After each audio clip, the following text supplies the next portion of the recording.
Welcome to the last topic of integration, and this is about additional applications to business and economics.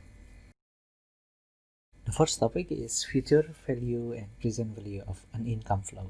So let's say we have a specified time period, small t from node to capital T, and an income flow or a stream is a stream of income transferred continuously into an account.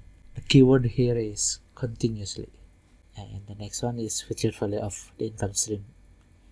That is the total amount that is accumulated during the specified term. And the last one is annuity, a sequence of discrete deposits that is used to approximate the continuous income stream. Let's go straight to the example. In this example, we will go into detail on how to solve the problem. Well, I say detail, we will go into too much detail. Let's say we want to transfer continuously into an account at the constant rate of $1,200 per year. It is $1,200 in total per year, and we transferred it continuously, not $1,200 at once in a year. The key here is continuously. And let's say the account earns interest at the annual rate of 8%, and it is compounded, also continuously. So we want to know how much will be in the account at the end of 2 years. Recall that if we have continuously compounded interest, then we will have this formula. Let's say BT is the balance after 2 years, then BT is equal to PE to the power of RT, with P is the amount we invest at the start of the term.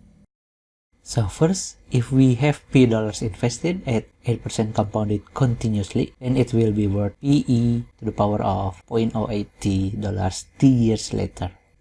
Because we want to know the amount of our investment in 2 years, then let's say we have interval of 2 years from 0 to 2. Then we divide this 2-year time into n equals subinterval of length delta t, and let Tj denote the beginning of the jth subinterval.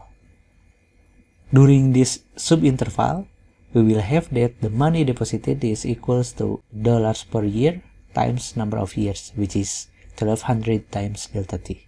And if all of this money were deposited at the beginning of the subinterval, then it would remain in the account for 2 minus Tg years. And therefore, it would grow to 1200 times delta t times e to the power of 0.08 times 2 minus Tg dollars. And thus we have future value of money deposited during the jth subinterval is equals to 1200 delta t, which is P, times e to the power of 0.08 times 2 minus Tj, which is T. So if we want to know the future value of the entire income stream, then we just add all the subinterval together. So we will have the future value of this income stream is this sigma. If we want to know the precise value of that, we will have to decrease all the subinterval. So delta t becomes smaller and smaller, and if delta t is smaller, then the number of subinterval will become larger and larger, so n increases without bound. And hence, the future value of this income is limit n to infinity of this sigma. And this equals to the integral from 0 to 2 of 1200 times e to the power of 0.08 times 2 minus t dt. And we will have this calculation. So at the end of the year, the future value of our investment is $2,600 and $2.66. In general, suppose money is being transferred continuously into an account over a time period of capital T at the rate given by the function ft, and the account earns interest at an annual rate of R, compounded also continuously. Then the future value of this income stream over the term capital T is given by this definite integral. Let's move on to present value of an income stream. Let's say we have A, the amount of money that must be deposited now at the prevailing interest rate R to generate the same income as the income stream and generated as a continuous rate fx over the same capital T years period. If A dollars is invested at annual interest rate R compounded continuously, then it will be worth A times e to the power RT dollars in T years. This means that we will have this equation. A times e to the power of RT will be equals to e to the power of R capital T times integral from 0 to capital T ft e to the power minus rt dt, which is the definite integral we have before in a future value. So because we have the same factor e to the power of rt, then we will have the last equation. This is the present value of an income stream.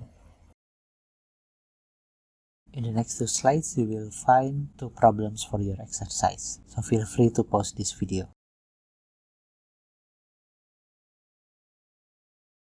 Next topic is consumer willingness to spend. So let's say we have P is equals to DQ is the consumer demand function.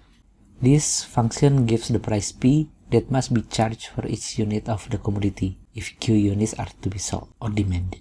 If AQ is the total amount that consumers are willing to pay for Q units, then the demand function can also be thought of as the rate of change of AQ with respect to Q. This means that A prime Q equals to DQ. And if we assume that A0 is 0, this means that consumers are willing to pay nothing for 0 units, which makes sense. Then by integrating A prime Q, we will find that AQ0, the amount that consumers are willing to pay for Q0 units of the commodity. This will be given by AQ0 equals to AQ0 minus A0. Remember that A0 is 0.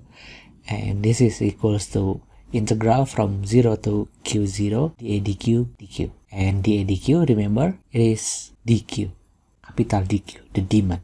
This A is the total willingness to spend and D is the marginal willingness to spend. This is the graph of consumer willingness to spend. Well, not the graph of consumer willingness to spend, but the graph of demand. And the consumer willingness to spend is the area below that demand. Exercise. And the last topic is consumers and producers surplus. So in a competitive economy, the total amount that consumers actually spend on a commodity is usually less than the total amount they would have been willing to spend. Suppose that the market price of a particular commodity is fixed at P0 and consumer will buy Q0 units at that price. So we will have that P0 equals to DQ0.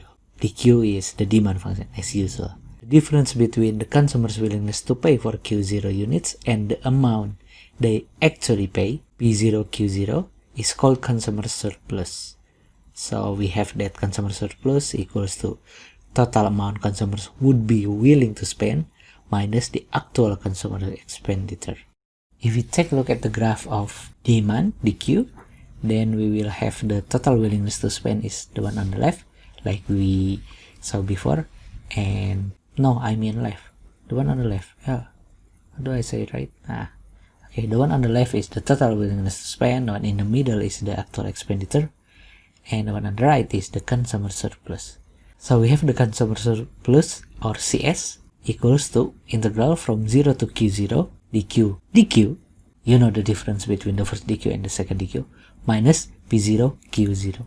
And as for producer surplus, recall that the supply function P equals to SQ gives the price per unit that producers are willing to accept in order to supply Q units to the marketplace. Any producer who is willing to accept less than P0 equals to SQ0 dollars for Q0 units gained from the fact that the price is P0.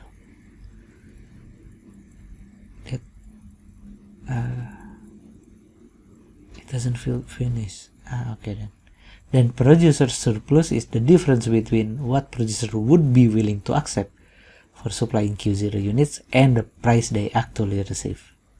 We have this formula PS equals to P0 Q0 minus integral from 0 to Q0 SQ dQ. We can see the graph in the bottom right to illustrate that formula.